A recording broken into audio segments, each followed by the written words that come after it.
Halo teman-teman, perkenalkan nama saya Oktavian Hingrita Mesa, mahasiswi semester 3 Program Studi Pendidikan Guru Sekolah Dasar Fakultas Keguruan Ilmu Pendidikan Universitas Nusa Cendana dengan nomor induk mahasiswa 2101140022. Kali ini teman-teman, kita akan membahas bersama-sama tentang topik kesulitan belajar anak. Untuk itu, yuk saksikan video ini sampai selesai dan jangan lupa like, komen, dan juga subscribe. Nah teman-teman, pada kesempatan ini saya akan menjelaskan tentang apa sih itu kesulitan belajar atau learning disability. Nah, learning disability atau kesulitan belajar merupakan sebuah permasalahan yang menyebabkan seorang siswa tidak dapat mengikuti proses pembelajaran dengan baik seperti siswa lain pada umumnya, yang disebabkan karena adanya faktor-faktor tertentu sehingga ia terlambat atau bahkan tidak dapat mencapai tujuan belajar dengan baik sesuai dengan yang diharapkan. Nah, learning disability atau kesulitan belajar ini juga merupakan kondisi di mana anak-anak mengalami kesulitan dalam mengikuti proses pendidikan sehingga mereka memerlukan layanan pendidikan secara khusus sesuai dengan bentuk dan derajat kesulitannya. Istilah yang digunakan oleh para medis adalah brain injured atau minimal brain dysfunctional. Secara medis, anak-anak berkesulitan belajar ini mengalami penyimpangan dalam perkembangan otak yang diakibatkan oleh adanya masalah pada saat persalinan atau memang sejak dalam kandungan mengalami penyimpangan. Nah teman-teman, adapun karakteristik dari kesulitan belajar ini. Nah menurut Crick dan Gallagher tahun 1989 halaman 187, mereka mengemukakan ada dua karakteristik kesulitan belajar. Yang pertama, kesulitan belajar yang berhubungan dengan perkembangan atau developmental learning disabilities. Nah, ini mencakup gangguan perhatian, gangguan ingatan, gangguan motorik, gangguan persepsi, gangguan berbahasa, dan juga gangguan berpikir anak. Nah, sedangkan karakteristik yang kedua yaitu kesulitan belajar akademik atau academic learning disabilities.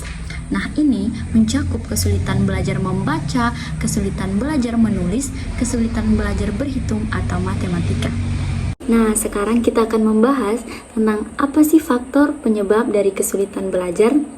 Yang pertama yaitu faktor penyebab yang dikemukakan oleh Ross 1976, Siegel dan Gold 1982, serta Painting 1983.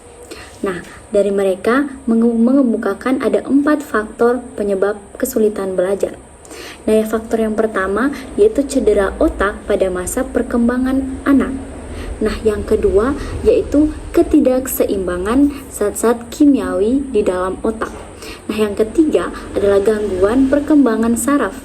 Dan yang keempat adalah kelambatan proses perkembangan individu.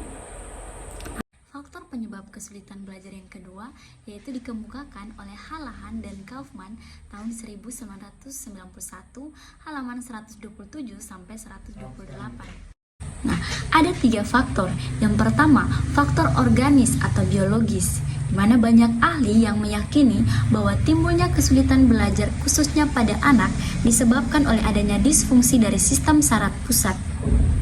Nah, bukti adanya gangguan dari sistem saraf pusat terlihat dari studi yang dilakukan oleh Roy John dan kawan-kawan tahun 1989. Nah, faktor kedua yaitu faktor genetis. Nah, munculnya anak-anak berkesulitan belajar khusus dapat disebabkan oleh adanya faktor genetis atau keturunan sebagaimana telah dikemukakan oleh Finucci dan Skill tahun 1983 serta Owen, Adams, Forrest, Stolz, dan Fisher tahun 1971. Faktor ketiga yaitu faktor lingkungan. Nah, faktor lingkungan ini yaitu seperti guru-guru atau dari luar siswa yang menyebabkan anak atau siswa tersebut mengalami kesulitan belajar. Adapun karakteristik kesulitan belajar. Nah, ada beberapa karakteristik dari kesulitan belajar. Nah, ada 6. Yang pertama, masalah persepsi dan koordinasi. Yang kedua, gangguan dalam perhatian dan hiperaktif. Yang ketiga, mengalami gangguan dalam masalah mengingat dan juga berpikir. Yang keempat, kurang mampu dalam menyesuaikan diri. Yang kelima, menunjukkan gejala sebagai siswa yang tidak aktif. Yang keenam, pencapaian hasil belajar yang sangat rendah. Nah, sekarang kita akan membahas diagnosa dari kesulitan belajar.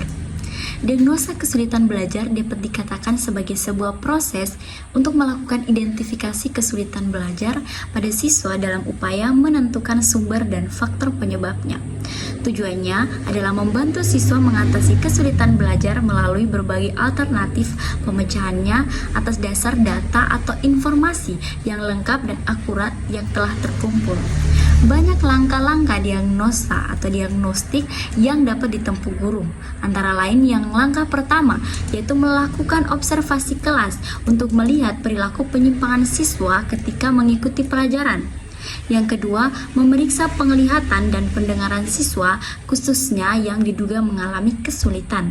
Yang ketiga mewawancarai orang tua atau wali siswa untuk mengetahui hal ihwal keluarga yang mungkin menimbulkan kesulitan belajar. Yang keempat, memberi tes diagnosa atau diagnostik bidang kecakapan tertentu untuk mengetahui hakikat kesulitan belajar yang dialami siswa. Yang kelima, memberikan tes kemampuan intelektual atau inteligensi IQ khususnya kepada siswa yang diduga mengalami kesulitan belajar. Sekarang kita akan membahas tentang intervensi atau pemecahan masalah kesulitan belajar. Banyak alternatif yang dapat diambil guru dalam mengatasi kesulitan belajar siswanya. Akan tetapi, sebelum pilihan dia tertentu diambil, guru sangat diharapkan untuk terlebih dahulu melakukan beberapa langkah penting, yaitu yang pertama, menganalisis hasil diagnosa atau diagnosis, yakni menelaah bagian-bagian masalah yang benar mengenai kesulitan belajar yang dihadapi oleh siswa. Yang kedua, mengidentifikasi dan menentukan bidang kecakapan tertentu yang memerlukan perbaikan. Yang ketiga, menyusun program perbaikan, khususnya program remedial teaching atau pengajaran perbaikan. Nah, yang terakhir yang akan kita bahas yaitu layanan anak kesulitan belajar. Nah, ada beberapa layanan untuk anak yang kesulitan belajar. Yang pertama adalah kelas reguler atau General Education Class, di mana sistem pelayanan dalam bentuk kelas reguler ini dimaksud untuk mengubah citra tentang adanya dua tipe anak, yang anak dengan berkesulitan belajar dan tidak berkesulitan belajar. Sedangkan untuk yang kedua, kelas khusus atau special class. Nah, di mana sistem ini biasanya menampung antara 10 hingga 20 anak berkesulitan belajar di bawah asuhan seorang guru khusus.